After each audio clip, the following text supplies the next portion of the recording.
Folks, I discovered a new fish in the wild at my local fish store and wanted to share it with you because it's a great beginner to intermediate fish, very hardy, a great eater, adaptable to a wide range of water parameters.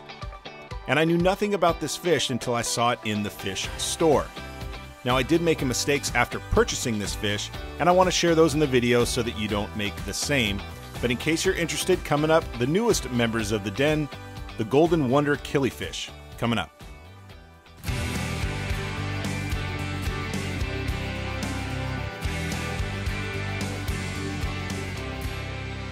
Now, I had been looking for a topwater fish for this 36-gallon bowfront tank for a while. Everything's going fine, the tank's running really smooth, but the top is pretty boring. I've got a lot of activity with fish on the bottom, but not a whole lot's going on top. So for a while, I've been thinking about a few fish that I can put in the tank so that there's a little more activity on the top, or at least encourage other fish to come out from the bottom and swim a little bit more. And I was on a trip to my local fish store, Pasadena Tropical Fish. I had to pick up some supplies for a new tank build. More on that coming up soon. But if you ever have that moment in a fish store where you see a fish and you just have to buy it, I was looking in this tank full of mostly gouramis and this guy swam by. And this is the Golden Wonder Killifish, also called the striped panchax. I had to have them, folks, and I had to buy it and take it home. They have these brilliant golds on them, reds on the tail. None of these shots with my phone camera does the colors justice. I tried, but really this is a striking fish when you see it in person. So I took a few home with me after doing a little bit of research in the store to make sure it was okay for my water parameters. Now, these guys are native to India and Sri Lanka. They're selectively bred to develop these iridescent golds, reds, and greens on them. And it's one of the largest killifish. It can grow up to 4 inches, but it's a great top to mid-water fish. They're very hardy and adaptable, though they like a pH of 6.5 to 7.5 and a temperature of 72 to 84. They can really adapt to a wide range of parameters. Some call them the unkillable fish. Later on in the video, I'll show you why that's not completely true. There's a mistake that I made. But I got these guys in the tank and they were doing really well. Now, the anatomy is interesting. Most fish have a dorsal fin. These guys don't. There's no dorsal fin on the backs of these fish. Instead, they have this small adipose fin that's closer to their tail or caudal fin in the back that helps them stay afloat while they're on top of the water.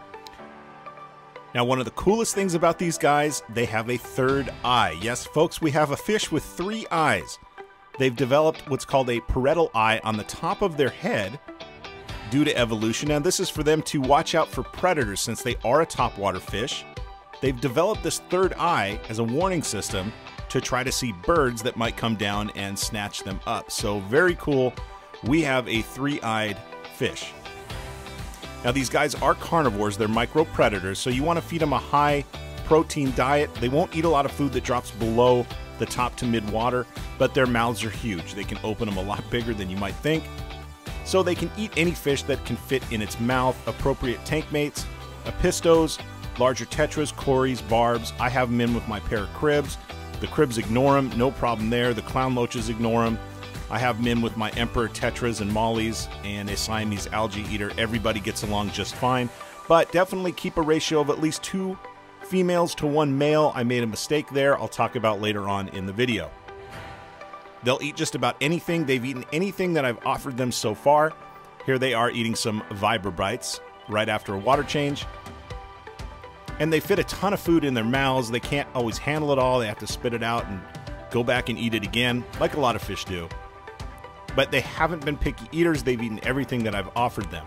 Now, how do you tell the difference between males and females? I didn't know this when I was first buying the fish at the store.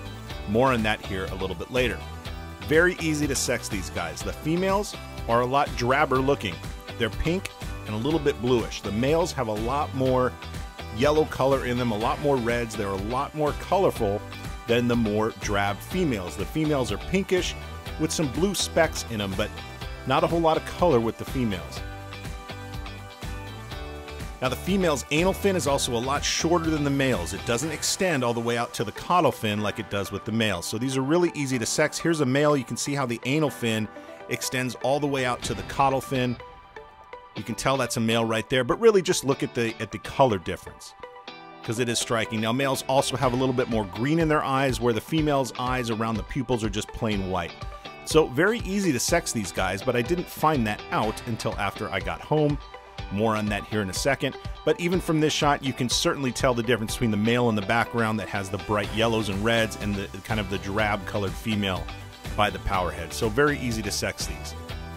And that brings me to mistake number 1. Not exactly knowing how to sex these at the local fish store, I ended up purchasing 3 males and had a ratio of 3 males to 0 females. Now with most fish in the hobby, that's not a great ratio. Males are dominant with a lot of different species and they can be territorial, and it's no different with these Golden Wonder Killifish. Now one of these males in particular, this guy right here, was specifically aggressive, and he was chasing the other 2 males and he was beating him up a little bit. On the other male, you can see on his lip, he's got a little bit of a scratch there. But this guy thought essentially the whole right side of the tank was his territory, so he kept pushing the other males back over to the left-hand side. Every time those other males tried to come out, he would push them right back again and was really starting to go after him. And after I saw this, over the course of a few days, I thought it's time to take this male back to the store. Certainly very dominant, a little too dominant, and a little too aggressive. He's in great shape, great fish, just wasn't working in my tank. So I took him back and I ended up getting 2 females and put these 2 females in the tank. Now the ratio's better. I still could have a few more females, but at least now I have a 1-to-1 ratio, better than a 3 males to 0 female ratio. You can see both females going in. Again, notice the color difference between the males and the females. The females, kind of like guppies, they're very, very plain looking. The males have all the color. This brings me to mistake number 2. Now the mistake I made and learned the hard way, they are jumpers, so you've got to keep a tight fitting lid on your tank. I put the extension on the glass canopy that I had purchased. I didn't put the extension on for a long time, had no problems.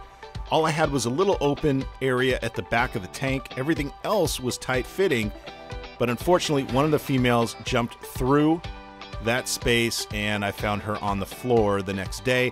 I hate losing fish this way because I could have prevented it. Immediately I put on that extension so I wouldn't lose the others, and that extension now will stay on the back of the tank because I really, really do enjoy these fish. But I had to put the extension on. So just beware, they are jumpers. Keep a tight fitting lid on. If you keep a 1 male to 2 female ratio and a tight lid, they're great fish, very hardy. I've had them about a week and a half now and I love them. You can see the activity in the tank has picked up a lot. The killifish are occupying the mid to top regions, and that's encouraging the other fish to come out a little bit more. So I really love the look. If you're interested, check out the Golden Wonder Killifish. I think you'll enjoy them. Again, just keep on a tight fitting lid and get a 1 male to 2 female ratio.